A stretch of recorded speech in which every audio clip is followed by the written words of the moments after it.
ఓం మహాగణాధిపతయే నమః. ఓం గురుభ్యో నమః. ఓం శ్రీమాత్రే నమః. పరమేశ్వర స్వరూపమైనటువంటి జ్యోతిష, వాస్తు మరియు ఇతర అనేకమైనటువంటి శాస్త్రములను మనకు అందించినటువంటి మహర్షులకి నమస్కారం. హయగ్రీవ హయగ్రీవ హయగ్రీవేతియో వదేత్తస్య నిస్సరతైవాణి జహ్నుకన్యా ప్రవాహవత్. అరుణాం కరుణాతరంగితాక్షీం ధృతపాశాంకుశపుష్పబాణచాపాం అనిమాదిభిరావృతాం మయూకైః అహమిత్యేవ విభావయే భవానీం. శ్రీమాత్రే నమః. ప్రేక్షకులకి ఆ లలితాంబిక అమ్మవారి యొక్క అనుగ్రహం పరిపూర్ణంగా కలగాలని మనస్ఫూర్తిగా కోరుకుంటూ మనం ఈరోజు చెప్పుకోబోయేటువంటి అంశం ఏదైతే ఉందో అది ఈ వారం 12వ తేదీ నుంచి 18వ తేదీ వరకు ఉన్నటువంటి గ్రహస్థితి ఏ విధంగా ఉంది. ఇందులో ముఖ్యంగా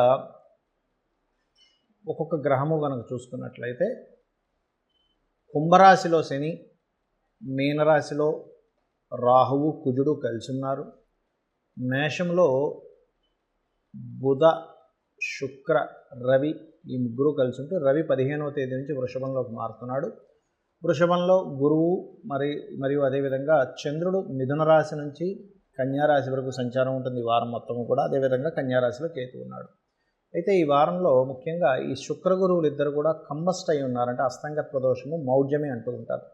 దీనివల్ల ముఖ్యంగా ఎటువంటి జాగ్రత్తలు తీసుకోవాలి, ఈ వారం ఎటువంటి పరిహారాలు చేసుకోవాలి, ఏ దేవతారాధన చేసుకోవాలి, ఏ విషయంలో బాగుంటుంది అనేటువంటి విషయాలు మనం ఇప్పుడు తెలుసుకుందాం.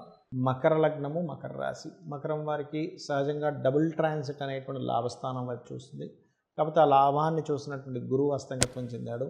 సహజంగా శుక్ర గురువులు ఈ మకరం వారికి తృతీయ వ్యయాధిపతి, పంచమ దశమాధిపతి అవుతున్నారు. పంచమ దశమాధిపతి అయినందుకు పర్టికులర్గా ఈ మీ యొక్క సంతానానికి ఉద్యోగ సంబంధించినటువంటి విషయాల పట్ల కాస్త జాగ్రత్త వహిస్తూ మీరు ఏదైతే సంతకం చేస్తారో, అగ్రిమెంట్స్ చేస్తారో, ఈ అగ్రిమెంట్ రిలేటెడ్ సంబంధించినటువంటి అంశంలో కొంత జాగ్రత్త వహించండి.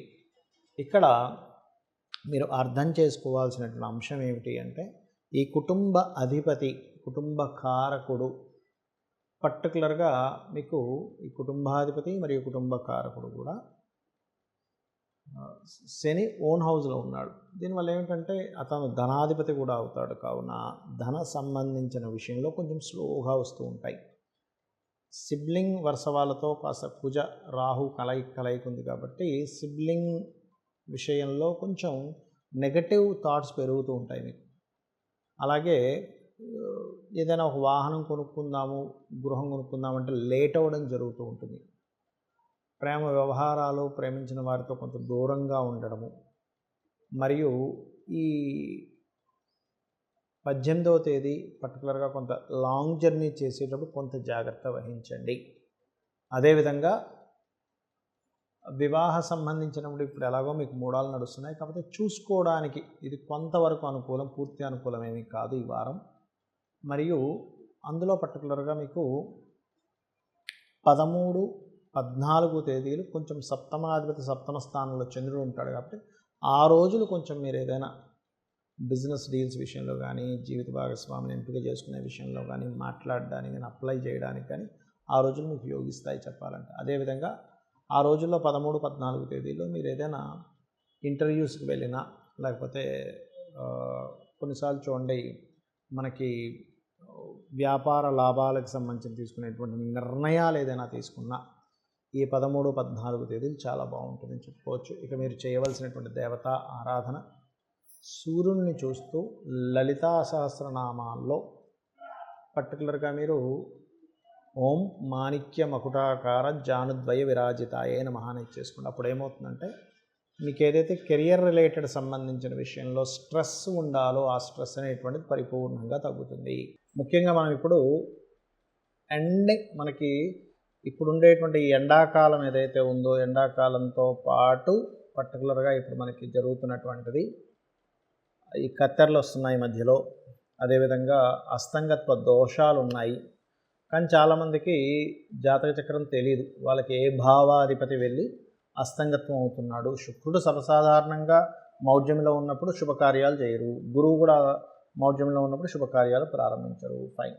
అయితే ఈ మౌఢ్యమి యొక్క ప్రభావం ఒక ఎత్తు అయితే మరొకటి ఏమిటి అంటే ఈ కర్తరి మనకి కృత్తికా నక్షత్రం అగ్నితత్వ నక్షత్రంలో కర్తరి జరుగుతున్నప్పుడు, అంటే కృత్తికా నక్షత్రంలో సూర్య భగవానుడు, దాని తర్వాత రోహిణి కార్తీ ఇవి ఉన్నప్పుడు పర్టికులర్గా అందరూ తీసుకోవాల్సిన ముఖ్యమైనటువంటి జాగ్రత్తలు ఏంటి? ఈ సమయంలో కుజరాహువుల యొక్క కలయిక ఉంటూ రవి కృత్తికా నక్షత్రంలో సంచరిస్తున్నాడు. అంటే ఏమిటి? హ్యూమిడిటీ బాగా పెరగడం, ఆకస్మికంగా విపరీతంగా 50 డిగ్రీలు దాటేంత ఎండ కూడా వచ్చేయడం, దానివల్ల కాస్త మనుషులకి వడదెబ్బలు తగలడం, అప్పుడే ఇంత ఎండ ఉంది అనుకునేసరికి గబుక్కున వర్షం పడ్డం. ఎందుకంటే జలరాశుల్లో ఉన్నారు కదా కుజుడు మరియు రాహు, కాబట్టి వర్షాలు పడ్డం, ఇట్లాంటివన్నీ జరుగుతుంటాయి. కాబట్టి దయచేసి అందరూ కూడా కాస్త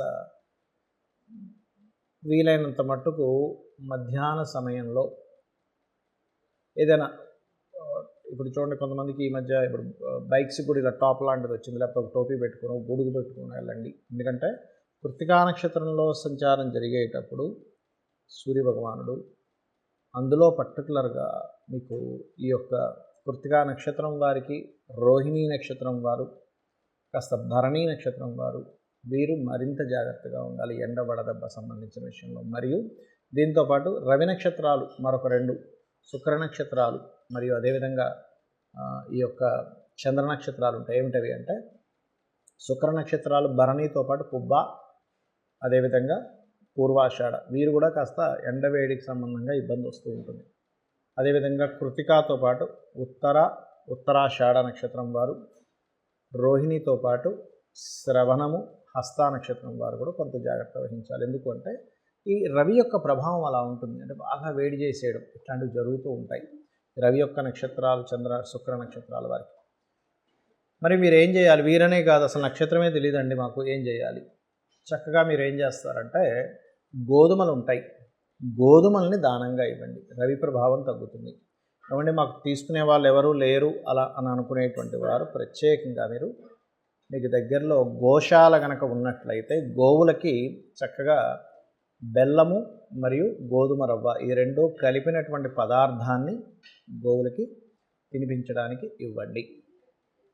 ఇక మరొకటి ఏంటంటే వీటితో పాటు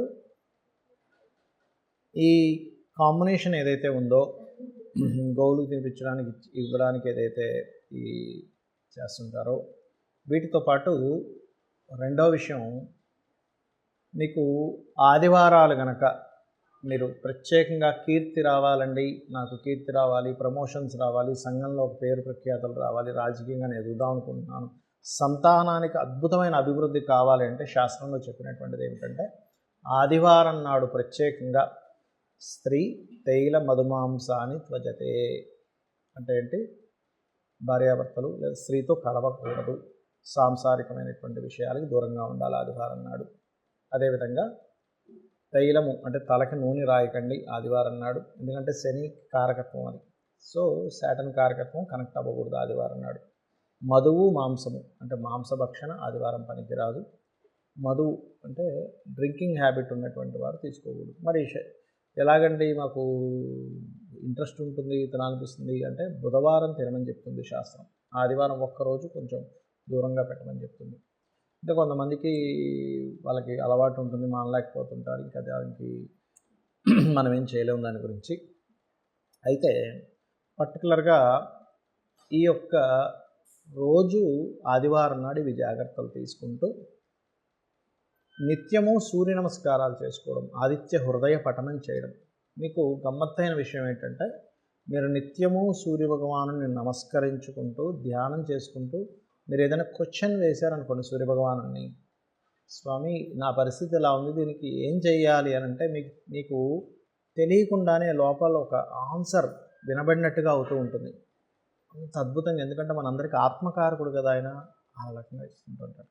అదేవిధంగా మరి కొంతమందికి సూర్యభగవానుడి యొక్క స్థితి సరిగ్గా ఉండనప్పుడు అమ్మవారి నామాల్లో భానుమండల మధ్యస్థ భైరవి భగమాలిని, ఓం భానుమండల మధ్యస్థ భైరవి భగమాలిని నమః అనేటువంటి నామాన్ని కనుక మీరు నిత్యము చాంటింగ్ చేసినట్లయితే సూర్యుడి యొక్క అనుగ్రహంతో పాటు ఆ అమ్మవారి యొక్క అనుగ్రహం కూడా కలిగి మీరు ఇంకా తిరిగి చూసుకోవాల్సిన పని ఉండదు. జయము, కీర్తి, అన్నీ కూడా మీకు లభిస్తాయి, గుర్తింపు అన్నీ కూడా లభిస్తాయి. మీకు అలా లభించాలని మనస్ఫూర్తిగా కోరుకుంటూ శ్రీమాత్రే నమః.